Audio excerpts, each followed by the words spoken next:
إن الحمد لله نحمده ونستعينه ونستغفره ونعوذ بالله من شرور أنفسنا ومن سيئات أعمالنا من يهد الله فلا مضل له ومن يضلل فلا هادي له وأشهد أن لا إله إلا الله وحده لا شريك له وأشهد أن محمدا عبده ورسوله أما بعد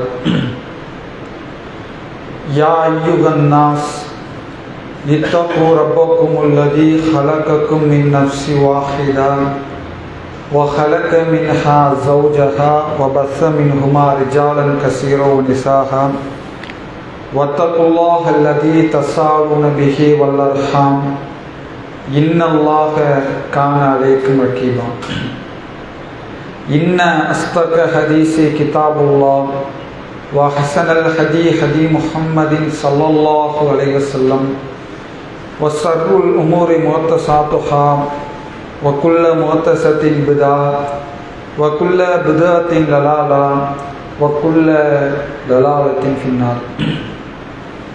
எல்லா புகழும் புகழ்ச்சியும் அல்லாஹ் ஒருவனுக்கே உரித்தாகட்டுமாக. அல்லாஹ்வுடைய அருளும் கருணையும் நம் உயிரிலும் மேலான நபிகள் நாயகம் ஸல்லல்லாஹு அலைஹி வஸல்லம் அவர்களின் மீதும் அவர்களை அப்படியே பின்பற்றி வாழ்ந்த சத்திய சஹாபாக்கள் மீதும் தாபீன்கள் தாபீன்கள் மீதும் குறிப்பாக இங்கு நிலவக்கூடிய நம் அனைவரின் மீதும் என்றென்றும் நின்று நிலவட்டுமாக. பேரன்புக்குரிய எல்லாம் வல்ல அல்லாஹ்வின் நல்லடியார்களே, அல்லாஹ்வுடைய மாபெரும் கிருபையினால் அவனுடைய அருள் நிறைந்த இந்த ஜும்மாவுடைய தினத்தில் அவன் நம் மீது கடமையாக்கி இருக்கிற இந்த ஜும்மாவுடைய தொழுகையை நிறைவேற்றுவதற்காக நாம் எல்லாம் இங்கே ஒன்று கூடியிருக்கிறோம். எப்படி அல்லாஹ் ரப்புல் ஆலமீன் இந்த இடத்தில் நாம் அனைவரையும் ஒன்று கூட்டினானோ அதே போல நாளை மறுமையிலே அல்லாஹ் தயாரித்திருக்கிற சொர்க்கத்திலே உயர்ந்த சொர்க்கமான ஜன்னத்துல் ஃபிர்தௌஸ் என்ற உயர்ந்த சொர்க்கத்தில் நம் அனைவரையும் ஒன்று சேர்க்க வேண்டும் என்று பிரார்த்தனை செய்தவனாக எனது இந்த உரையை நான் ஆரம்பம் செய்கிறேன். அன்புள்ள சகோதர சகோதரிகளே, அல்லாஹ் ரப்புல் ஆலமீன் மனிதனை படைத்ததற்கான நோக்கத்தை பற்றி சொல்லும் பொழுது, வமா ஹலக்துல் ஜின்ன வல் இன்ஸ இல்லா லியஅபுதூன், மனிதர்களையும் ஜின்களையும் என்னை வணங்குவதற்காக அன்றி வேறு எதற்காகவும் நான் படைக்கவில்லை என்று அல்லாஹ் ரப்புல் ஆலமீன் திருமறை குர்ஆனிலே நமக்கு சொல்லி காட்டுகிறான். இப்போ அந்த அடிப்படையிலே இந்த உலகத்தில் மனிதனாக படைக்கப்பட்டிருக்கக்கூடிய நாம் நம்முடைய நோக்கம் என்ன என்று கேட்டால், இந்த உலகத்தில் அல்லாஹ்வை மட்டுமே வணங்கி வழிபட வேண்டும் என்ற ஒரே நோக்கத்திற்காகத்தான் அல்லாஹ் ரப்புல் ஆலமீன் நம்மை படைத்திருக்கிறான்.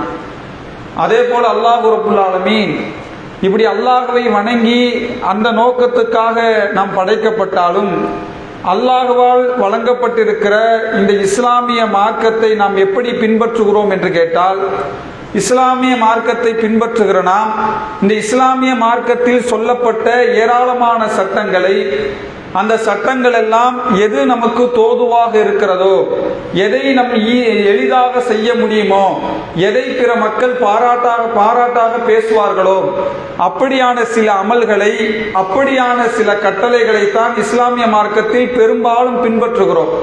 இஸ்லாமிய மார்க்கத்தில் சொல்லப்பட்ட இந்த தொழுகை என்கிற கடமை கூட பல பேரிடத்திலே தொழுகை இருக்கிறது. அந்த தொழுகை எப்படி இருக்கிறது என்று கேட்டால், ஏதோ வாரத்திலே ஒரு நாளில் ஜும்மா என்கிற கடமை மட்டும்தான் இருக்கிறது என்று வெறுமனே ஜும்மா மட்டுமே தொழக்கூடிய சகோதரர்களை பார்க்கிறோம். அதே போல இன்னும் சில பேர் இஸ்லாமிய மார்க்கத்தை எப்படி பின்பற்றுவார்கள் என்று கேட்டால், தொழுகை என்கிற இபாதத்தை வருடத்திலே 2 தடவை கொண்டாடப்படுகிற பெருநாளில் மட்டும்தான் தங்களுடைய தொழுகையை அமைத்துக் கொள்வார்கள். மற்ற நேரங்கள் எல்லாம் அவருடைய தொழுகை ஒருபொழுதும் இருக்காது. மற்ற நேரங்கள் எல்லாம் வேறு வேறு செயல்களில் ஈடுபடக்கூடியவர்கள். ஒரு நாளைக்கு அல்லாஹ் 5 நேர தொழுகையை கடமையாக்கி இருந்தாலும் அந்த தொழுகையை பால்படுத்துபவர்களாக, அந்த தொழுகையை அலட்சியப்படுத்துபவர்களாக, அந்த தொழுகையை பற்றி கவலை கொள்ளாதவர்களாக, ஏதோ இஸ்லாம் வாரத்திலே ஒரு நாள் ஜும்மாவை கடமையாக்கியது போன்றும், வருடத்திலே 2 பெருநாள் தான் தொழுகைக்கு கடமை என்பது போன்றும் மிக சர்வசாதாரணமாக இப்படி இஸ்லாமிய மார்க்கத்தை பின்பற்றக்கூடிய காட்சிகளை பார்க்கிறோம். இது தொழுகைக்கு மட்டுமல்ல, இஸ்லாம் சொல்லக்கூடிய இன்னும் எத்தனையோ அம்சங்களில், எத்தனையோ சட்டங்களை நம்முடைய வாழ்க்கை எப்படி பின்பற்றுகிறோம் என்று கேட்டால், எது நமக்கு இலகுவாக இருக்கிறதோ, எது நமக்கு தோதுவாக இருக்கிறதோ அதை நம்ம ரொம்ப சர்வசாதாரணமாக பின்பற்றி செல்கிறோம். ஆனால் அல்லாஹ் ரப்புல் ஆலமீன் இந்த மார்க்கத்திலே நீங்கள் எப்படி இருக்க வேண்டும் என்று கேட்டால், அல்லாஹ் திருமறை குர்ஆனிலே சொல்லுகிறான், யா அய்யுஹல்லதீன ஆமனு, நம்பிக்கை கொண்ட மக்களே என்று அல்லாஹ் அழைத்து சொல்லுகிறான். உதுகுலு ஃபிஸ்ஸில்மி வல் காஃபா, நீங்கள் இந்த மார்க்கத்திலே எப்படி இருக்க வேண்டும் கேட்டால், இந்த மார்க்கத்திலே நீங்கள் முழுமையாக நீங்கள் நுழைந்து விடுங்கள் என்று அல்லாஹ் ரப்புல் ஆலமீன் திருமறை குர்ஆனிலே சொல்லி காட்டுகிறான். எனவே இந்த உலகத்திலே இஸ்லாம் என்கிற வாழ்க்கையை பின்பற்றுகிற நாம் ஏதோ இஸ்லாத்தை பின்பற்றும் பொழுது இஸ்லாத்தில் சொல்லப்பட்ட ஏராளமான கட்டளைகளை புறந்தள்ளிவிட்டு ஏதோ நமக்கு தோதுவாக, நமக்கு இலகுவாக, நம்மால் எதை மிக எளிதாக செய்ய முடியுமோ அந்த மாதிரியான இஸ்லாத்தை அல்லாஹ் ஏற்றுக்கொள்ள மாட்டான். இஸ்லாம் என்று நீங்கள் பின்பற்றுவதாக இருந்தால், இஸ்லாம் என்று நீங்கள் கடைபிடிப்பதாக இருந்தால், அந்த இஸ்லாத்தை நீங்கள் எப்படி கடைபிடிக்க வேண்டும் என்று சொன்னால், அந்த இஸ்லாத்துக்குள்ளே முழுமையாக வந்து விடுங்கள், அந்த இஸ்லாத்துக்குள்ளே முழுமையாக நுழைந்து விடுங்கள், அந்த இஸ்லாம் சொல்லக்கூடிய எல்லா சட்டங்களையும் உங்களுடைய வாழ்க்கையிலே நடைமுறைப்படுத்தி விடுங்கள். அந்த இஸ்லாம் தான், அந்த பண்பை தான் அல்லாஹ் ரப்புல் ஆலமீன் இந்த வசனத்தின் மூலமாக நமக்கு சொல்லி காட்டுகிறான். எனவே இப்படி இஸ்லாமிய மார்க்கத்தில் நாம் அனைவரும் சொல்லப்படக்கூடிய எல்லா சட்டங்களையும் முழுமையாக நுழைந்திருக்கிறோமா என்று கேட்டால் பெரும்பாலும் இல்லை என்றுதான் சொல்ல வேண்டும். ஏன் என்று கேட்டால், இஸ்லாத்தில் சொல்லப்பட்ட பெரும்பாலான சட்டங்களை கடைபிடிக்கும் பொழுது இந்த உலகத்தில் ஏதோ ஒன்றை இழக்கக்கூடியவர்களாக, ஏதோ ஒன்றை தியாகம் செய்யக்கூடியவர்களாக இந்த இருக்கிறோம். உதாரணத்துக்கு தொழுகை என்கிற கடமை 5 நேர கடமை. நான் 5 நேர கடமையை இந்த உலகத்திலே செய்தால் அதன் மூலமாக என்னுடைய நேரம் வீணடிக்கப்பட்டு விடும், என்னுடைய பொருளாதாரத்தை நான் அதிகமாக திரட்ட முடியாது, என் மனைவியோடு நேரம் செலவிட முடியாது, என் குடும்பங்களோடு நேரம் செலவிட முடியாது, என்னுடைய மற்ற காரியங்களிலே கவனம் செலுத்த முடியாது என்று சொல்லி பெரும்பாலான மக்கள் இந்த தொழுகையை விடக்கூடிய காட்சிகளை பார்க்கிறோம். அப்ப இதுக்கெல்லாம் என்ன காரணம் என்று கேட்டால், உலகத்திலே கிடைக்கிற சில இன்பங்களை, உலகத்திலே கிடைக்கிற ஒரு அற்பமான பொருளாதாரத்தை, உலகத்திலே கிடைக்கிற வேறு மாதிரியான காரியங்களை எதிர்பார்த்து இது மாதிரியான செயல்களை சர்வ சாதாரணமாக விடக்கூடிய மக்களாக இருக்கிறோம். ஆனால் அல்லாஹ் ரப்பல் ஆலமீன் திருமறை குர்ஆனிலே சொல்லுகிறான், இந்த உலகத்திலே வாழக்கூடிய ஒரு முஸ்லிம் எப்படி வாழ வேண்டும் என்று கேட்டால், அவனுடைய நோக்கம், அவனுடைய லட்சியம், அவன் இந்த உலகத்திலே வந்ததற்கான எல்லா காரணங்களுமே அவன் மறுமைக்காக மட்டுமே இந்த உலக வாழ்க்கையை அமைத்துக் கொள்ள வேண்டும் என்று அல்லாஹ் ரப்பல் ஆலமீன் திருமறை குர்ஆனிலே பல்வேறு இடங்களிலே சொல்லி இருப்பதை பார்க்கிறோம். எனவே நம்முடைய எல்லோருடைய நோக்கம் என்னவாக இருக்க வேண்டும் என்று கேட்டால், நம்முடைய லட்சியம் என்னவாக இருக்க வேண்டும் என்று கேட்டால், இந்த உலகத்தை மறுமைக்காக பயன்படுத்த வேண்டும். இந்த உலகத்திலே மறுமையினுடைய நபிகள் நாயகம் ஸல்லல்லாஹு அலைஹி வஸல்லம் அவர்கள் சொல்லும் பொழுது, இந்த உலக வாழ்க்கை என்பது மறுமையினுடைய விளைநிலம் என்று சொன்னார்கள். இந்த உலகத்தில் எதை நீங்கள் அறுவடை செய்கிறீர்களோ, எந்த நன்மையான காரியத்தை நீங்கள் செய்கிறீர்களோ, அந்த நன்மையான காரியத்தை நீங்கள் மறுமையிலே அதை கூலியாக பெறுவீர்கள். இந்த உலகம் என்பது ஒரு முஸ்லிமை பொறுத்தவரை அது விளைச்சலுடைய நிலமாக பார்க்க வேண்டும் என்று நபிகள் நாயகம் ஸல்லல்லாஹு அலைஹி வஸல்லம் அவர்கள் சொல்லி இருப்பதை பார்க்கிறோம். எனவே இந்த உலகத்திலே முஸ்லிமாக வாழக்கூடிய நாம் இந்த உலக வாழ்க்கையிலே நம்பி ஏமாந்து விடாமல், இந்த உலக வாழ்க்கையிலே அற்பமான பொருளாதாரத்துக்கு பின்னால் சென்று விடாமல், இந்த உலகத்திலே கிடைக்கக்கூடிய சின்ன சின்ன மகிழ்ச்சிக்காக, சின்ன சின்ன இன்பங்களுக்காக இஸ்லாத்தை துளைத்து விடாமல், மறுமையை துளைத்து விடாமல், இந்த உலக வாழ்க்கையை நம்பி நீங்கள் ஏமாந்து விடாதீர்கள் என்று அல்லாஹ் ரப்பல் ஆலமீன் பல்வேறு இடங்களிலே நமக்கு சொல்லுவதை பார்க்கிறோம். அதை நபிகள் நாயகம் ஸல்லல்லாஹு அலைஹி வஸல்லம் அவர்கள் ஏராளமான இடங்களிலே இந்த உலக வாழ்க்கை குறித்து பேசுகிறார்கள். நம்ம எல்லாம் இந்த உலகத்தை எப்படி பார்க்கிறோம்? நமக்கு இந்த உலகம் எப்படி அறிமுகமாக இருக்கிறது? வெறுமனே தாயின் கருவிலிருந்து பிறக்கிறனா ஒரு 60 ஆண்டு காலம், ஒரு 70 ஆண்டு காலம் இந்த உலகத்திலே வாழுகிறோம். உலகத்தில் வாழுகிற நேரத்தில் நம்முடைய எண்ணம், சிந்தனை எல்லாம் எப்படி இருக்கிறது என்று கேட்டால், இந்த உலகத்தில் எல்லா நேரங்களும் இன்பமாக இருக்க வேண்டும் என்று ஆசைப்படுகிறோம். எல்லா நேரங்களிலும் மகிழ்ச்சியாக இருக்க வேண்டும் என்று ஆசைப்படுகிறோம். பொருளாதாரம் வந்து கொட்டி கிடக்க வேண்டும் என்று ஆசைப்படுகிறோம். நம்முடைய பெயரிலே வீடு இருக்க வேண்டும் என்று ஆசைப்படுகிறோம். வாகனங்கள் இருக்க வேண்டும் என்று ஆசைப்படுகிறோம். நல்ல மனைவி பிள்ளைகளோடு மிக சந்தோஷமாக இந்த உலகத்திலே வாழ வேண்டும் என்று ஆசைப்படுகிறோம். அதற்காகத்தான் நம்முடைய எல்லா செயல்பாடும் எப்படி இருக்கிறது என்று கேட்டால், இந்த உலகத்திலே நிரந்தரமாக தங்க போவதை போன்று நம்முடைய செயல்பாடுகளை அமைத்துக் கொள்கிறோம். ஆனால் நபிகள் நாயகம் ஸல்லல்லாஹு அலைஹி வஸல்லம் அவர்கள் இந்த உலகத்தை பற்றி எப்படி சொன்னார்கள் தெரியுமா? ஒரு தடவை நபிகள் நாயகம் ஸல்லல்லாஹு அலைஹி வஸல்லம் அவர்கள் வீதியிலே நடந்து செல்கிறார்கள். நபி தோழர்கள் எல்லாம் இருக்கிறார்கள். அந்த வீதியிலே இறந்த ஆட்டினுடைய ஒரு தலை கிடக்கிறது. உடனே ரசூலுல்லாஹ் சஹாபாக்களை நோக்கி கேட்டார்கள், என்னுடைய தோழர்களே, இந்த இறந்த தலையினுடைய ஆட்டை, அது ஊனமுற்ற ஒரு ஆடு இறந்து கிடக்கிறது, இதை யாராவது உங்களிடலே விலை கொடுத்து வாங்குவீர்களா என்று நபிகள் நாயகம் ஸல்லல்லாஹு அலைஹி வஸல்லம் அவர்கள் சஹாபாக்களிடத்தில் கேட்கிறார்கள். உடனே அவர்கள் அத்தனை பேரும் பதில் சொல்கிறார், இல்லை அல்லாஹ்வுடைய தூதரே, அது நல்லாக இருந்தாலே அதை வாங்க மாட்டோம். அது ஊனமுற்றதாக இருக்கக்கூடிய சூழலிலே நாங்கள் எப்படி அந்த ஆட்டை, அந்த ஆட்டினுடைய தலையை விலை கொடுத்து வாங்குவோம் என்று சொல்லும் பொழுது, இந்த ஆட்டினுடைய தலை ஊனத்தோடு எந்த மதிப்பும் இல்லாமல் உலகத்திலே எப்படி இருக்கிறதோ அதுபோல்தான் அல்லாஹ்வுடைய பார்வையிலே இந்த உலகம் இருக்கிறது. இந்த உலகத்தை பொறுத்தவரை அல்லாஹ்வுக்கென்று எந்த ஒரு மதிப்பும் இந்த உலகத்திலே இல்லை என்று நபிகள் நாயகம் ஸல்லல்லாஹு அலைஹி வஸல்லம் அவர்கள் சொல்லி இருப்பதை பார்க்கிறோம். அதே போல இந்த உலக வாழ்க்கை குறித்து அல்லாஹ்வுடைய தூதர் சொன்னார்கள். இந்த உலக வாழ்க்கை எப்படிப்பட்டது தெரியுமா? நீங்கள் ஒரு விரலை எடுத்து ஒரு கடலிலே உங்கள் விரலை விடுகிறீர்கள். விரலை விட்டு எடுத்தால் அந்த விரலிலே எவ்வளவு நீர் ஒட்டி கொண்டிருக்குமோ அதுதான் இந்த உலக வாழ்க்கை. மீதம் இருக்கிற கடல் முழுக்க மறுமை வாழ்க்கை என்று நபிகள் நாயகம் ஸல்லல்லாஹு அலைஹி வஸல்லம் அவர்கள் இந்த உலக வாழ்க்கை குறித்து சொல்லக்கூடிய காட்சிகளை பார்க்கிறோம். அதே போல அல்லாஹ்வுடைய தூதர் இந்த உலக வாழ்க்கை குறித்து சொன்னார்கள். அல்லாஹ்வுடைய பார்வையிலே இந்த உலகத்தினுடைய மதிப்பு கொசுவின் இறக்கை அளவுக்கு மதிப்புள்ளதாக இருந்திருந்தால், அல்லாஹ் இந்த உலகத்தை மதித்திருந்தால், எந்த அளவுக்கு கொசுவின் இறக்கை அளவுக்கு இந்த உலகத்தை மதித்திருந்தால், இந்த உலகத்துக்கென்று பெருமானம் இருக்கிறது, இந்த உலகத்துக்கென்று சில அம்சங்கள் இருக்கிறது என்று அல்லாஹ் மதித்திருந்தால், அல்லாஹ் இந்த உலக வாழ்க்கை எப்படி அமைத்திருப்பான் தெரியுமா? தன்னை மறுக்கக்கூடிய காபிர்களுக்கு ஒரு சொட்டு தண்ணீரை கூட அல்லாஹ் தந்திருக்க மாட்டான்.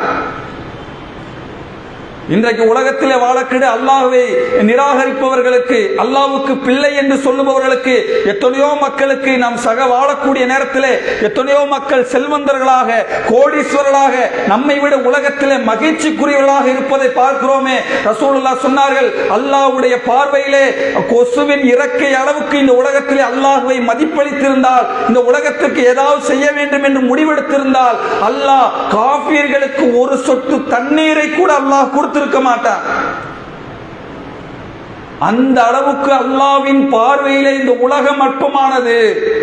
இந்த உலகத்தை நம்பி இந்த உலகத்தை நீங்கள் ஏமாந்து விடாதீர்கள் என்று அல்லாஹ் ரப்பல் ஆலமீன் திருமறை குர்ஆனிலே ஏராளமான இடங்களிலே சொல்வதை பார்க்கிறோம். அல்லாஹ் திருமறை குர்ஆனிலே இந்த உலகத்தை பற்றி அல்லாஹ் சொல்லும்போது 3வது அத்தியாயம் 185வது வசனத்திலே அல்லாஹ் சொல்லுகிறான், வமா ஹயாத்தத் துன்யா இல்லா மத்தாஉல் குரூர். அல்லாஹ் ஒவ்வொரு மூமின்களுக்கும் இந்த உலக வாழ்க்கை குறித்து அல்லாஹ் பாடம் நடத்துகிறான். இந்த உலக வாழ்க்கை எப்படிப்பட்டது தெரியுமா? இந்த உலக வாழ்க்கை ஏமாற்றும் வசதிகளே தவிர வேறு இல்லை. இந்த உலக வாழ்க்கை நம்ம 50 வருஷம் 60 வருஷம் வாழ்க்கை என்னமாறு செஞ்சிடணும், என்னமாறு சம்பாதிச்சிடணும், என்னமாறு உலகத்தில் வீடு கட்டி நல்ல சுகபோகமாக மகிழ்ச்சியாக வாழணும், அதுக்கு எப்படியாவது பொருளாதாரத்தை திரட்டி நல்ல மனைவி பிள்ளைகளோடு எவ்வளவு சந்தோஷமாக வாழ்ந்து இந்த உலகத்தை அனுபவிப்பதற்காக ஒவ்வொரு நொடிப்பொழுதும் ஓடுகிறோமே. அல்லாஹ் சொல்லுகிறான், இந்த உலக வாழ்க்கையை அப்படி ஓடிக்கொண்டிருப்பவர்களை பார்த்து அல்லாஹ் சொல்லுகிறான், இந்த உலக வாழ்க்கை எப்படிப்பட்டது தெரியுமா? இந்த உலகத்துக்கென்று ஓடுகிறாயே, மறுமையை மறக்கிறாயே, மரணத்தை மறக்கிறாயே, அந்த உலக வாழ்க்கை உன்னை ஒரு நாள் ஏமாற்றி விடும். அந்த வாழ்க்கை, இந்த வாழ்க்கை உனக்கு நிரந்தரமான வாழ்க்கை அல்ல. இந்த உலக வாழ்க்கை உனக்கு கவர்ச்சிகரமான வாழ்க்கை. அல்லாஹ் திருமறை குர்ஆனிலே 3வது அத்தியாயம் 14வது வசனத்திலே அல்லாஹ் சொல்லும் பொழுது, அல்லாஹ் மனித உள்ளங்களுக்கு நான் கவர்ச்சியானதாக மாற்றி இருக்கிறேன். எதையெல்லாம் தெரியுமா? சுய்யின லின்னாஸி ஹுப்பு ஷஹவாத்தி மினன் நிசாயி வல் பனீன வல் கனாத்திர வல் முகத்தரத்தி. அல்லாஹ் சொல்லுகிறான், மனிதனுடைய உள்ளங்களுக்கு அலங்காரமாக ஆக்கப்பட்டுள்ளது பெண்கள், ஆண் மக்கள், திரட்டப்பட்ட தங்கம் வெள்ளி குவியல்கள், குதிரைகள், கால்நடைகள், விளைநிலங்கள், இதெல்லாம் மனித உள்ளங்களுக்கு அழகாக கவர்ச்சியாக இதெல்லாம் அடையணும், இதெல்லாம் சம்பாதிக்கணும், இதெல்லாம் சேர்க்கணும் அப்படின்னு உங்களுடைய உள்ளங்களுக்கு அல்லாஹ்விட கவர்ச்சியாக்கப்பட்டுள்ளது சொல்லிட்டு அல்லாஹ் அடுத்து சொல்லுகிறான், இதைவிட நான் உங்களுக்கு மிகச் சிறந்ததை ஒன்றை சொல்லட்டுமா? தங்கம் அழகுதான், வெள்ளி அழகுதான், பெண்கள் அழகுதான், குதிரைகள், கால்நடைகள், நிலங்கள், வீடுகள், சொத்து பத்துக்கள் எல்லாம் உங்களுக்கு சேகரிப்பது அழகுதான். ஆனால் இதையெல்லாம் விட, இந்த தங்கத்தை விட, இந்த வெள்ளியை விட, இந்த அற்பமான உலகத்தை விட, இதைவிட சிறந்ததை நான் உங்களுக்கு அறிவிக்கட்டுமா? நபியே, நீங்கள் கேளுங்கள். அது என்ன தெரியுமா? யார் தம் இறைவனை அஞ்சுகிறார்களோ அவர்கள் கீழ்ப்பகுதியிலே ஆறுகள் ஓடிக்கொண்டே இருக்கும், அவர்கள் அதிலே என்றென்றும் நிரந்தரமாக இருப்பார்கள், அதிலே அல்லாஹ்வுடைய திருப்தி அவர்கள் அடைந்து கொள்வார்கள். உலகத்தில் எதையெல்லாம் மனித உள்ளங்களுக்கு அலங்காரமாக்கிவிட்டு அல்லாஹ் சொல்கிறான், இதில் பின்னெல்லாம் நீ சென்று விடாதே. தங்கத்தின் பக்கம், வெள்ளியின் பக்கம், விளைநிலங்களின் பக்கம் இதெல்லாம் உன்னுடைய உள்ளத்தை திசை திருப்பி விடாதே. இதெல்லாம் மனித உள்ளங்களுடைய அலங்காரமாக நான் ஆக்கியிருக்கிறேன். ஆனால் இதெல்லாம் நிரந்தரமானதல்ல, இதெல்லாம் அற்பமானது, இதெல்லாம் அழியக்கூடியது. இதை விட உங்களுக்காக நாம் வைத்திருக்கிறோம். அது எப்படிப்பட்டது என்று சொன்னால், அது நிரந்தரமானது. அது சுவனச்சோலை, அதன் கீழ்ப்பகுதியிலே ஆறுகள் ஓடிக்கொண்டே இருக்கும், அதிலே நீங்கள் என்றென்றும் நிரந்தரமாக தங்கியிருப்பீர்கள். இப்படியெல்லாம் அல்லாஹ் ரப்பல் ஆலமீன் திருமறை குர்ஆனிலே நமக்கு சொல்லி காட்டுகிறான். அப்ப இந்த உலக வாழ்க்கையை வாழக்கூடிய நாம், இந்த உலகத்தினுடைய பார்வை எப்படி இருக்கும் தெரியுமா? எப்படி அல்லாஹ் இந்த உலகத்தை படைத்த ரப்புல் ஆலமீன், பூமியை படைத்த ரப்புல் ஆலமீன், இந்த உலகத்தில் ஏராளமான வசதிகளை படைத்த ரப்புல் ஆலமீன், அண்ட சராசரத்தை படைத்த ரப்புல் ஆலமீன், அந்த ரப்புல் ஆலமீன் இந்த பூமியை பற்றி, இந்த பூமியில இருக்கக்கூடிய அற்பமான இன்பங்களை பற்றி சொல்லும் பொழுது, இந்த உலக வாழ்க்கை அற்பமானது, உங்களை ஏமாற்றக்கூடியது. அந்த அற்பமான விஷயத்திலே, அந்த ஏமாற்றக்கூடிய விஷயத்திலே நீங்கள் நம்பி உங்கள் மறுமையை இழந்து விடாதீர்கள். உங்களுடைய வாழ்க்கையை மறுமைக்காக நீங்கள் வாழ்ந்து கொள்ளுங்கள். மறுமைதான் சிறந்தது, நிலையானது என்று சொல்லுகிறார்.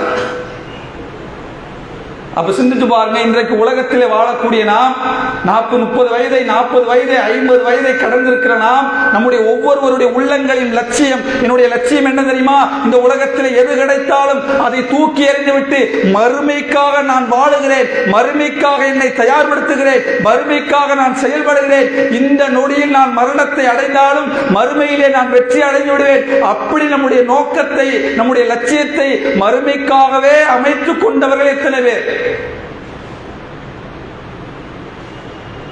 நபிகள் நாயகம் ஸல்லல்லாஹு அலைஹி வஸல்லம் அவர்கள் காலத்தில் வாழ்ந்த நபி தோழர்களை பார்த்து மறுமைக்காக எப்படி வாழ்ந்தார்கள் தெரியுமா? இஸ்லாமிய வரலாற்றிலே எத்தனையோ போர்கள் நடந்திருக்கிறது. அதிலே இஸ்லாமிய போர்கள் மிக கவனிக்கத்தக்க ஒரு போர் முஅத்தா என்கிற போர். அந்த போரை பொறுத்தவரை நபிகள் நாயகம் ஸல்லல்லாஹு அலைஹி வஸல்லம் அவர்கள் ஒரு முன்னறிவிப்பை செய்கிறார்கள். அந்த போரினுடைய அந்த எல்லா தோழர்கள் நபிகள் நாயகம் ஸல்லல்லாஹு அலைஹி வஸல்லம் அவர்கள் தயார்படுத்துகிறார்கள். அந்த போரிலே நபிகளார் நேரடியாக பங்கெடுக்கவில்லை. நபி தோழர்களிடத்தில் அந்த பங்கெடுக்க நபிகள் நாயகம் ஸல்லல்லாஹு அலைஹி வஸல்லம் அவர்கள் அறிவுறுத்துகிறார்கள். அந்த நேரத்தில் கூடியிருந்த எல்லா படைகளுக்கு மத்தியிலே நபிகள் நாயகம் ஸல்லல்லாஹு அலைஹி வஸல்லம் அவர்கள் பேசுகிறார்கள். பேசி அந்த இடத்திலே நபிகளார் ஒரு முன்னறிவிப்பை செய்கிறார்கள். நாளை அந்த போர்க்களத்தை நீங்கள் சந்திக்க போகிறீர்கள். அந்த போர்க்களத்தின் படைத்தளபதியாக சஅத் இப்னு ஹாரிஸா ரலியல்லாஹு அன்ஹு நியமிக்கப்படுவார். அவர் கொல்லப்பட்டு விட்டால் ஜாஃபர் இப்னு அபூ தாலிப் நியமிக்கப்படுவார். அவர் கொல்லப்பட்டு விட்டால் அப்துல்லா இப்னு ரவாஹா ரலியல்லாஹு அவர்கள் நியமிக்கப்படுவார். ரசூலுல்லாஹ் இந்த செய்தியை சொல்லுகிறார்கள். இந்த செய்தி இதற்கு முன்னால் நபி தோழர்கள் கேள்விப்பட்டதில்லை. அவர் கொல்லப்பட்டு விட்டால் அடுத்தவர், அவர் கொல்லப்பட்டு விட்டால் அடுத்தவர் என்று ஒவ்வொரு நபி தோழருடைய பெயரை நபிகள் நாயகம் ஸல்லல்லாஹு அலைஹி வஸல்லம் அவர்கள் சொல்லுகிறார்கள். சொன்னா என்னங்க நடக்கும்? அந்த கருத்திலிருந்து என்ன வருது? அப்ப நாம் கொல்லப்படுவோம், நாம் இந்த போர்க்களத்திலே சகிதாக்கப்படுவோம். அந்த 3 நபித்தோழர்களுக்கு தெரியும். இருந்தாலும் கூட, தெரிந்திருந்தாலும் கூட நாம் இந்த உலக வாழ்க்கையிலே ஏமாந்து விடக்கூடாது, மறுமைக்காக நாம் அந்த வாழ்க்கையை அமைத்துக் கொள்ள வேண்டும் என்று சொல்லி அந்த நபித்தோழர்கள் அந்த போரிலே கலந்து கொள்ளுகிறார்கள். அந்த போர்க்களம் நடைபெற்றுக் கொண்டிருக்கிறது. அந்த போர்க்களம் நடைபெற்ற காட்சியை நபிகள் நாயகம் ஸல்லல்லாஹு அலைஹி வஸல்லம் அவர்கள் கண் முன்னால் சகாபாக்களுக்கு விவரித்துக் கொண்டிருக்கிறார்கள். அங்கே நடைபெறக்கூடிய சண்டைகளை அல்லாஹ் ரசூலுல்லாஹ்வுக்கு கண் முன்னால் காட்டுகிறான். அந்த நேரத்திலே சொல்லுகிறார்கள், இதோ இஸ்லாமிய கொடியை சஅத் இப்னு ஹாரிஸா ரலியல்லாஹு ஏந்திருக்கிறார், இதோ அவர் கொல்லப்பட்டு விட்டார். அடுத்ததாக ஜாஃபர் இப்னு அபீ தாலிப் ஏந்திருக்கிறார், இதோ அவரும் கொல்லப்பட்டு விட்டார். அடுத்ததாக அப்துல்லா இப்னு ரவாஹா ரலியல்லாஹு ஏந்திருக்கிறார், இதோ அவரும் கொல்லப்பட்டு விட்டார். அடுத்ததாக ஹாலித் இப்னு வலீத் ரலியல்லாஹு கொடியை ஏந்திருக்கிறார், அவர் கரத்திலே அல்லாஹ் வெற்றியை அல்லாஹ் கொடுத்து விட்டான். சொல்லிட்டு நபிகள் நாயகம் ஸல்லல்லாஹு அலைஹி வஸல்லம் அவர்கள் சொன்னார்கள். எப்படி சொன்னார்கள் தெரியுமா? அவர்கள் இந்த நேரத்திலே உலகத்தை இங்கு இப்போது இருப்பதை அவர்கள் நிச்சயமாக அவர்கள் விரும்பி இருக்க மாட்டார்கள். அவர்கள் மறுமையை தேர்ந்தெடுத்துக் கொண்டார்கள். அவர்கள் சிந்திச்சு பாருங்க, இப்படியான ஒரு சூழல்ல, இப்படியான ஒரு நெருக்கடியில, நம்முடைய உலக வாழ்க்கையிலே எத்தனையோ நெருக்கடி, எத்தனையோ பிரச்சனை. இஸ்லாமிய மார்க்கத்துக்காக சாதாரணமாக வழக்குகளை சந்திக்க வேண்டும், சிறை செல்ல வேண்டும். அந்த மாதிரி பிரச்சனைகளில் கூட அந்த மாதிரி நீங்க வழக்குகளை சந்திக்கணும், பிரச்சனை ஆயிரும் அப்படின்னா எத்தனை பேர் அந்த இடத்திலே அந்த பிரச்சனையை சந்திப்பதற்கு தயாராக இருக்கிறோம்? மரணம் என்று தெரிந்தும் அந்த போர்க்களத்திலே கலந்து கொண்டார்கள் என்று சொன்னால் அவருடைய உள்ளத்திலே முழுக்க முழுக்க மறுமை என்கிற வாழ்க்கை தான் லட்சியமாக இருந்தது. அதே போல சுஹைபா ரூமி ரலியல்லாஹு அன்ஹு அவர்களை பொறுத்தவரை மக்காவிலே மிகப்பெரிய செல்வந்தராக இருக்கிறார். ஒரு கட்டத்தில் இஸ்லாத்தை ஏற்றுக்கொள்கிறார். இஸ்லாத்தை ஏற்றுக்கொண்ட பிறகு மதீனாவுக்கு சென்று நபிகள் நாயகம் ஸல்லல்லாஹு அலைஹி வஸல்லம் அவர்களோடு இஸ்லாத்தை ஏற்றுக்கொள்ள வேண்டும் என்று முடிவெடுக்கிறார். மக்காவிலிருந்து கிளம்பி மதீனாவுக்கு வருகிறார். மதீனாவுக்கு வரக்கூடிய வழியிலே மக்கத்து குறைஷிகள் எல்லாம் வழிமறிக்கிறார்கள். அவரிடத்திலே சண்டை பிடிக்கிறார்கள். சண்டை பிடிச்சு அவரிடத்துல கேட்கிறாங்க, சுஹைப் அவர்களே, நீங்க மக்காவுக்கு ஒன்றுமே இல்லாமல் வந்தீர்கள், மிகப்பெரிய செல்வங்கள் எல்லாம் மக்காவிலே சம்பாதித்து விட்டீர்கள், இந்த பொருளாதாரத்தெல்லாம் வச்சு மதீனாவுக்கு நீங்கள் தப்ப நினைக்கிறீர்களா என்று கேட்கிறார்கள். உடனே சுஹைப் ரலியல்லாஹு சொல்றாங்க, இந்த பொருளாதாரத்தை எல்லாம் நான் உங்களிடத்திலே கொடுத்தா என்னை மதீனாவுக்கு அனுப்ப நீங்கள் சம்மதிப்பீர்களா என்று கேட்கிறார். மக்கத்து குறைசி எல்லாம் சொல்றாங்க, ஓகே, பொருளாதாரத்தெல்லாம் கொடுத்துட்டா நீங்க போங்க, உடனே சுகைப் ரலியல்லாஹு அவர்கள் தான் அத்தனை ஆண்டு காலம் சம்பாதித்த எல்லா பொருளாதாரத்தையும் அந்த மக்கத்து குறைஷிகளிலே கொடுத்துவிட்டு அவர் மதீனாவுக்கு செல்கிறார். அவருக்கு மதீனாவுக்கு வந்த செய்தியை நபிகள் நாயகம் ஸல்லல்லாஹு அலைஹி வஸல்லம் அவர்கள் அறிந்து கொள்கிறார்கள். அந்த சுகைப் ரலியல்லாஹு அவரிடத்தில் வந்து அல்லாஹ்வுடைய தூதர் சொன்ன வார்த்தை, சுகைபே, இப்போது நீங்கள் ஒரு வியாபாரம் செய்திருக்கிறீர்களே, அந்த வியாபாரம் எப்படிப்பட்டது தெரியுமா? லாபம் மிக்க வியாபாரத்தை செய்திருக்கிறீர்கள். நீங்கள் அல்லாஹ்வுடைய பாதையிலே நீங்கள் வியாபாரம் செஞ்சிருக்கீங்களே, சாதாரண வியாபாரம் அல்ல. பாருங்க, இன்னைக்கு உலகத்தில் இஸ்லாத்தை பின்பற்றுவதற்காக இஸ்லாத்தை புறம் தள்ளிவிட்டு உலகத்தில் கிடைக்கக்கூடிய அற்பமான சின்ன சின்ன பொருளாதாரத்துக்காக தொழுகையை புறக்கணிக்கக்கூடியவர்களை பார்க்கிறோம், ஏமாற்றுபவர்களை பார்க்கிறோம், மோசடி செய்பவர்களை பார்க்கிறோம், பொருளாதாரம் பொருளாதாரம் என்று பொருளாதாரத்தின் பின்னாலே ஓடக்கூடியவர்களை பார்க்கிறோம். பொருளாதாரத்துக்காக மார்க்கத்தை மறுமையை மறந்தவர்களை பார்க்கிறோம். போயிடாதீங்க, பொருளாதாரத்தின் பின்னால் போய்விடாதீர்கள். அல்லாஹ் சொல்லுகிறான், அல்ஹாக்குமுத் தகாசுர் ஹத்தா சுருத்துமுல் மக்காபிர். மன்னரைகளை நீங்கள் சந்திக்கின்ற வரை பொருளாதாரத்தை தேட வேண்டும் என்ற ஆசை உங்களிடத்தில் இருக்கிறது. நம்மளாம் நினைப்போம் இன்னைக்கு முடிச்சிடலாம், இந்த வருஷத்தோட சரி, நாளைய தொழுகையிலிருந்து கரெக்டா, ரொம்ப பிஸிங்க, பயங்கரமான வேலை, ஒர்க்கு, தொழுகைக்கே நேரம் இல்லை அப்படின்னு இன்றைய திருந்திடலாம், நாளை திருந்திடலாம், நாளைய தொழுகை எடுத்து விடலாம் என்று யாரெல்லாம் பொருளாதாரத்துக்கு பின்னால் ஓடுகிறீர்களோ அந்த பொருளாதாரம் அல்லாஹ் சொல்லுகிறான், அந்த பொருளாதாரம் நீங்கள் ஓட ஓட உங்களை எங்கே இழுத்து செல்லும் தெரியுமா? நீங்கள் மன்னரைகளை சந்திக்கின்ற வரைக்கும் அந்த பொருளாதாரத்தின் ஆசை விடாது என்று அல்லாஹ் சொல்லுகிறான். அப்ப சிந்திச்சு பாருங்க, இன்றைக்கு அல்லாஹ் நமக்கு பொருளாதாரத்தை அமானிதமாக கொடுத்திருந்தால், அல்லாஹ் அந்த பொருளாதாரத்தை கூட நீங்க தேடாதீங்கன்னு சொல்லல. அல்லாஹ் அந்த ஜும்மா தொழுகைக்கு பற்றி கூட சொல்லும்போது, யா அய்யுஹல்லதீன ஆமனு இதா நூதிய லிஸ்ஸலாத்தி மின் யௌமில் ஜும்ஆ ஃபஸ்ஸௌ இலா திக்ரில்லாஹி வதருல் பா. நீங்கள் ஜும்மா தொழுகைக்காக அழைக்கப்பட்டால் வியாபாரத்தை விட்டுட்டு தொழுகைக்கு வாங்க. ஃபைதா குலியத்தி ஸலாத்து ஃபன்தஸிரு ஃபில் அர்லி வபதவு மின் ஃபலுலில்லாஹ். நீங்கள் தொழுகை எல்லாம் முடிந்த பிறகு அல்லாஹ்வுடைய அருளை தேடுவதற்காக பூமியிலே அலையுங்கள், உழையுங்கள், சம்பாதியுங்கள், பொருளாதாரத்தை தேடுங்கள் என்று அல்லாஹ் சொல்லுகிறார். எங்கேயும் பொருளாதாரத்தை தேடாதீங்க. மறுமை, தொழுகை, இறை சிந்தனை என்று முழுக்க முழுக்க 24 மணி நேரமும் அல்லாஹ்வை நினைத்துக் கொண்டே இருங்கள். எந்த இடத்திலும் இஸ்லாம் அப்படி சொல்லவே இல்லை. மாறாக பொருளாதாரம் எப்படி இருக்க வேண்டும் தெரியுமா? லா துல்ஹிக்கும் வலா அவுலாதக்கும் அன்திக்ரில்லா. உங்கள் செல்வங்களும் உங்கள் குடும்பமும் உங்களுடைய பொருளாதாரம் அல்லாஹ்வின் நினைவை விட்டும் உங்களை திருப்பி விட வேண்டாம். நீங்க சம்பாதிக்கிறீங்க, தொழுகை விட்டு சம்பாதிச்சிடாதீங்க, ஏமாத்தி சம்பாதிச்சிடாதீங்க, திருடி சம்பாதிச்சிடாதீங்க. பொருளாதாரத்தை தேடுங்கள், திரட்டுங்கள். எப்படி இருக்க வேண்டும் என்று கேட்டால் அது அல்லாஹ்வின் நினைவோடு இருக்க வேண்டும் என்று அல்லாஹ் சொல்லுகிறார். சிந்திச்சு பாருங்க, நம்முடைய மறுமை லட்சியம், மறுமை நோக்கம் நிஜமாகவே நம்முடைய உள்ளத்திலே மறுமை லட்சியமாக இருந்தால் நாம் தொழுகையை புறக்கணிக்க கூடியவர்களாக, பொருளாதாரத்தின் பின்னால் ஓடக்கூடியவர்களாக, அலட்சியமாக இருக்கக்கூடியவர்களாக இருப்போமா? நபிகள் நாயகம் ஸல்லல்லாஹு அலைஹி வஸல்லம் அவர்கள் உலக வாழ்க்கை குறித்து நாம் எப்படியெல்லாம் பார்க்கிறோமோ அதற்கு நேர்மாற்றமாக, எந்த அளவுக்கு என்று கேட்டால், நபிகளார் ஒரு ஆன்மீக தலைவர், ஒரு ஆட்சி தலைவர், இந்த உலகத்திலே அல்லாஹ்வால் தேர்ந்தெடுக்கப்பட்டவர். ஒமா அர்சல்நாக்க இல்லா ரஹ்மத்தல் லில் ஆலமீன். ஒட்டுமொத்த மனித குலத்துக்கும் உம்மை அருளாகவே அனுப்பியிருக்கிறோம் என்று அல்லாஹ்வாலே வர்ணிக்கப்பட்டவர்கள் நபிகள் நாயகம் ஸல்லல்லாஹு அலைஹி வஸல்லம் அவர்கள். என்ன இந்த உலகத்திலே வாழ்ந்தார்கள். ஒரு தடவை நபிகள் நாயகம் ஸல்லல்லாஹு அலைஹி வஸல்லம் அவர்கள் வீட்டுக்குள்ளே படுத்திருக்கிறார்கள். உமர் ரலியல்லாஹு அவர்கள் வருகிறார்கள், வருவதற்கு அனுமதி கேட்கிறார்கள். உள்ளே போய் பார்த்தா ரசூலுல்லாஹ் படுத்திருக்கிறார்கள்.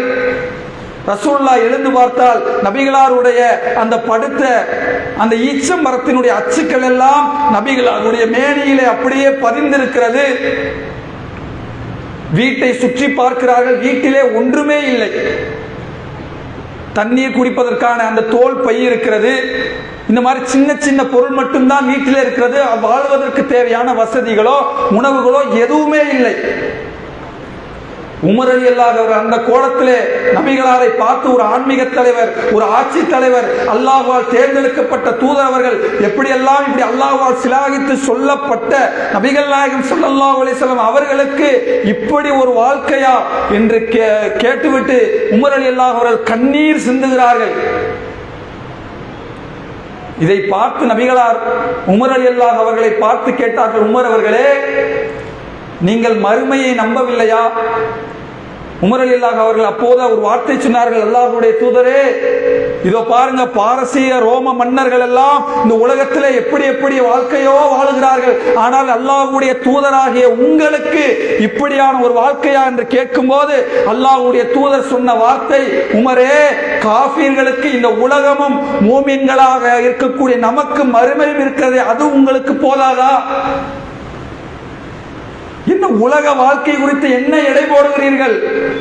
உலகத்தில் அவன் அப்படி இருக்கான், அவன் செல்வந்தனா இருக்கான், அவன் கோடீஸ்வரனா இருக்கான், அவன் சுகபோகத்திலே மூழ்கி இருக்கிறான், அவன் எப்படி எல்லாமோ இருக்கிறான். நான் உலகத்திலே அல்லாஹ்வை தொழுகிறேன், நோன்பு வைக்கிறேன், எப்போது இறைவனுடைய சிந்தனையிலே இருக்கிறேன், ஆனால் எனக்கு இப்படி ஒரு வாழ்க்கையா? ரசூலுல்லாஹ் சொன்னாங்க, நமக்கு மறுமை இருக்கிறது, அது போதாதா? எப்படிப்பட்ட வார்த்தை பாருங்கள். ஆனால் இன்றைக்கு உலகத்திலே வாழக்கூடிய நாம் நபிகளாரை விட செல்வந்தராக இருக்கிறோம், நபிகளாரை விட வசதி படைத்திருக்கிறோம், நபிகளாரை விட உணவுகளை சாப்பிடுகிறோம், நபிகளாரை விட உலகத்திலே கிடைக்கக்கூடிய எல்லா தேவைகளும் அதிகம் உடையவராக இருக்கிறோம். ஆனால் நபிகள் நாயகம் ஸல்லல்லாஹு அலைஹி வஸல்லம் அவர்கள் எப்படி இந்த உலகத்தை பார்த்தார்களோ அப்படி பார்க்கிறோமா?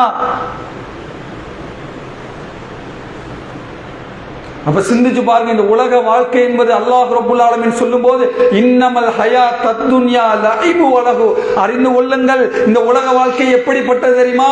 வீணும் விளையாட்டுமே அன்றி இந்த உலக வாழ்க்கை வேறு இல்லவே இல்லை என்று அல்லாஹ் சொல்லுகிறான்.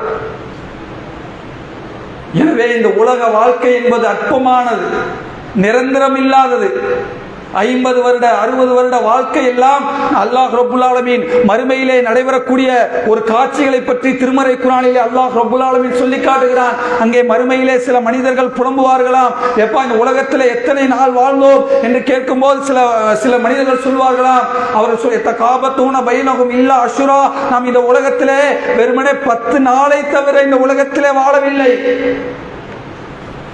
மேலும் கூடி நின்று இன்னும் சில பேர் சொல்வார்கள், என்னப்பா 10 நாளுங்கிற, 10 நாள் வாழ்க்கை எல்லாம் இந்த உலகத்தில் வாழல, வெறுமனே 1 மணி நேர அரை மணி நேர வாழ்க்கையை தவிர இந்த உலகத்திலே வாழவில்லை என்று சொல்வார்களாம். மனிதர்கள் புலம்புவார்களாம், இந்த 1 மணி நேர வாழ்க்கைக்காகவா ஏனோதானா என்று வாழ்ந்தேன், இந்த 1 மணி நேர வாழ்க்கைக்காகவா இறைவனை புறக்கணித்து வாழ்ந்தேன், இந்த 1 மணி நேர வாழ்க்கைக்காகவா தொழுகையை மறந்து வாழ்ந்தேன். இந்த 1 மணி நேர வாழ்க்கையை சரியாக வாழ்ந்திருந்தால், இந்த 1 மணி நேர வாழ்க்கையை பயனுள்ளதா வாழ்ந்திருந்தால் என்னுடைய மார்மை வாழ்க்கையை ஜெயித்திருக்குமே என்று சொல்லி ஒரு நாள் வாழ்ந்த அரை நாள் வாழ்ந்த அந்த மனிதர்கள் மறுமையிலே புலம்புவார்கள் என்று அல்லாஹ் சொல்லுகிறார். எனவே அப்படியாக புலம்பக்கூடிய காட்சிகள் எல்லாம் இல்லாமல் இந்த உலகத்திலே வாழும் பொழுதே அல்லாஹ் இந்த உலகத்தை எப்படி பார்க்கிறான் என்பதை அறிந்து, இந்த உலக வாழ்க்கை என்பது அற்பத்திலும் அற்பமான உலக வாழ்க்கை. அல்லாஹ் அதை பற்றி சொல்லும் போது அல்லதி ஹலக்கல் மௌத்த வல் ஹயாத்தல் எபுலுவக்கும் ஐயக்கும் அஹ்சனு அமலா என்று அல்லாஹ் சொல்லுகிறான். இந்த உலக வாழ்க்கை என்பது உங்களிடையே மரணத்தையும் வாழ்வையும் நிர்ணயித்ததற்கான காரணமே உங்களில் யார் செயலால் அழகானவர்கள் என்பதை சோதிப்பதற்காக என்று அல்லாஹ் சொல்லுகிறான்.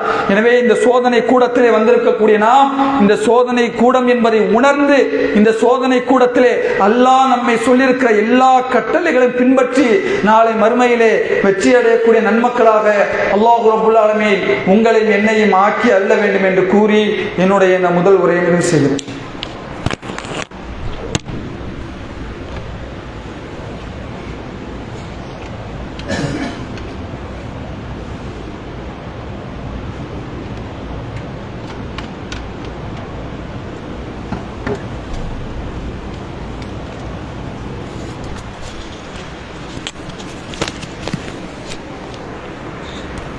அஸ்ஸலாமு அலைக்கும் வரஹ்மத்துல்லாஹி வபரகாத்துஹு. அன்புள்ள சகோதரர்களே, இன்று ஜும்மாவுடைய தினம். பொதுவாக இந்த வெள்ளிக்கிழமையை நபிகள் நாயகம் ஸல்லல்லாஹு அலைஹி வஸல்லம் அவர்கள் ஏராளம் சிறப்புகளை நமக்கு சொல்லியிருக்கிறார்கள். எந்த அளவுக்கு என்று கேட்டால், இந்த வெள்ளிக்கிழமை பெருநாள் வந்தாலும் பெருநாளோ ஜும்மாவோ ஏதோ ஒன்றை நீங்கள் தொழுது கொள்ளலாம் என்று சலுகை அளிக்கக்கூடிய அளவுக்கு ஒரு ஜும்மாவுடைய நாளை பெருநாளை போன்று நபிகள் நாயகம் ஸல்லல்லாஹு அலைஹி வஸல்லம் அவர்கள் சிறப்புப்படுத்தி இருக்கிறார்கள். நபிகளார் இந்த வெள்ளிக்கிழமை குறித்து ஏராளமான சிறப்புகளை சொல்லியிருக்கிறார்கள். அதோடு மட்டுமல்லாமல் இந்த வெள்ளிக்கிழமையிலே ஒரு முஸ்லீமை பொறுத்தவரை நிறைய நன்மைகளை சம்பாதிப்பதற்கு, அவனுடைய மீசானுடைய தராசை நிரப்புவதற்கு அதிகமான நன்மைகளை நபிகளார் இந்த வெள்ளிக்கிழமையில் தான் சொன்னார்கள்.